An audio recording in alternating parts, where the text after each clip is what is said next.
and welcome back to our channel. Today we're diving into the world of the how-tos of homeschooling. I will be providing you with a comprehensive 10-step guide to help you get started on this exciting educational journey. Whether you're new to homeschooling or considering it as an option, we've got you covered. Before we talk about step 1, I want you to think about why you would like to homeschool and write it in your homeschool planner. Knowing why will help you identify your goals, objectives, and get you back on track if you hit a rough patch. Okay, let's jump right in. Step 1, research and legal requirements. The first step in homeschooling is to thoroughly research your state or country's homeschooling laws and regulations. Different places have different requirements, ranging from notification regulations to curriculum guidelines. Some require specific education levels for the person responsible for instruction, and some do not. Some require portfolio reviews and regular testing, and some will never ask you for your records. Some require a specific number of days, and some a set number of hours. Familiarize yourself with these legal aspects to ensure you are compliant. Step number 2, define your approach and goals. Once you're clear on the legal requirements, take some time to define your homeschool approach and goals. Decide what your homeschooling philosophy is, if you want a structured or traditional environment, a more flexible unschooling approach, or something in between. You must also determine your child's learning style and try to pair your teaching style with the way they learn best. Then, outline your education goals for your child's academic, personal, and social development. Number 3, choose your curriculum. Selecting a curriculum that aligns with your philosophy and goals is crucial. There are numerous options available, from traditional textbooks to unit studies, to literature-based learning, to online resources. So take your time to explore and choose what suits your child's learning style and interests.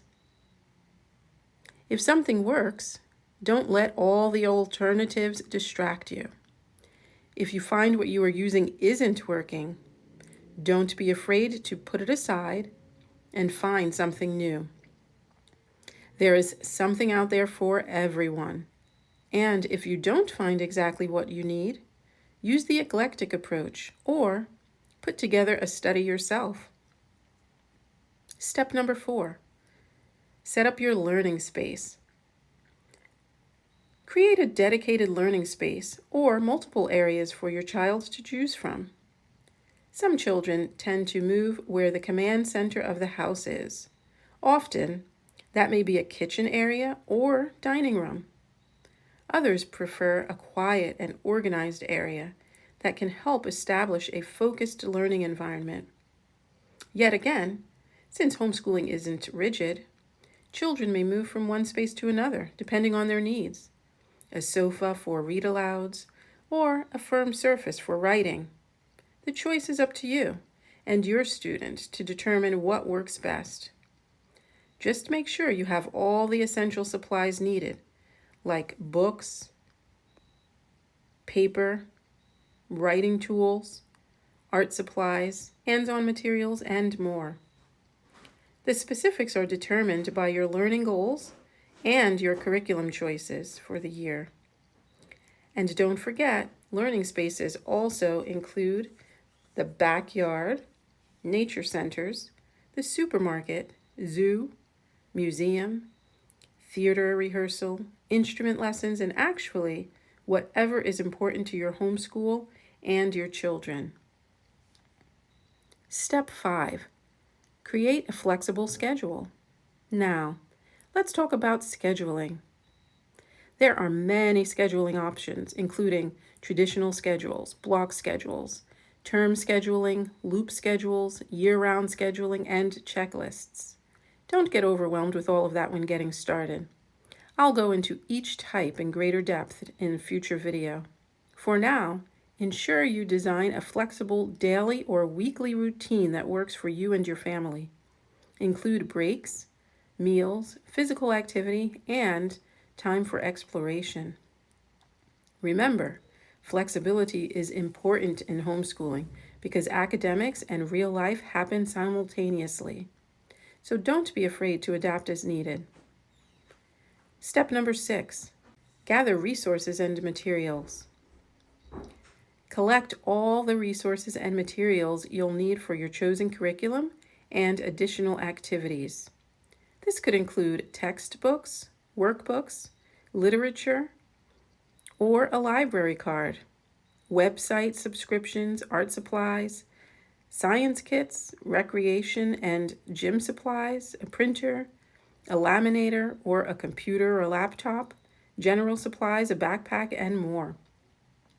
Keep supplies in a dedicated area and try to establish a routine of putting supplies back at the end of a task or at the end of the day. So this way, everyone will be able to find what they need and when they need it. Having everything ready will make your homeschooling day run smoother. Step number 7, start small and build. As you begin, start with a manageable workload. Overloading yourself or your child by introducing every academic task and every activity at once can lead to burnout. Gradually build up the intensity of lessons and the complexity of your routines as you go along. You may introduce 1 or 2 subjects initially, and then each week or every couple of weeks, add in what is needed. Different schedule styles also allow for a variety of options, spreading caseloads out over the school year. Determine if you will cover everything in smaller chunks throughout the year, or if you will focus on certain subjects during certain months. Step number 8, document progress. Keeping track of your child's progress is essential. This cannot be stressed enough. Whether you choose to maintain a portfolio, record grades, administer tests, document observations through narratives, scales, and checklists, or use paper records or digital tools, documenting your child's growth will help you see the improvements they're making and identify areas that might need extra attention.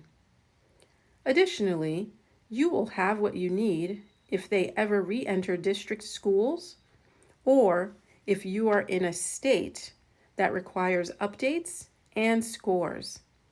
Also, if there are ever any legal concerns, you will have the documentation you need. Step number 9, join homeschooling communities. Connect with other homeschooling families with co-ops, clubs, sports, organizations, or other groups. You may want to ensure they have similar philosophies and goals as you and your family for enjoyable participation. You may need to connect with a few different groups to meet the assortment of goals you have. One group will likely not meet every objective you hold. There are plenty of groups to pick from, so if one isn't right for you, look for another. If you don't find what you need anywhere, you can start it.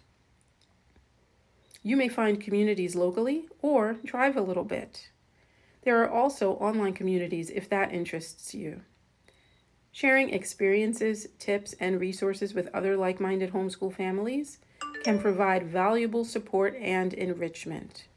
Step number 10, stay flexible and adjust.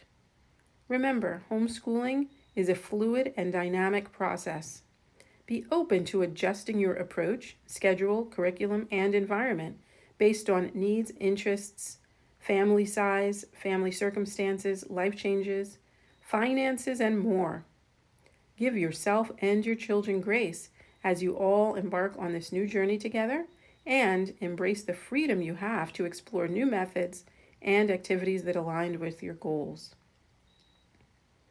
And there you have it. A step-by-step guide with 10 points to getting started.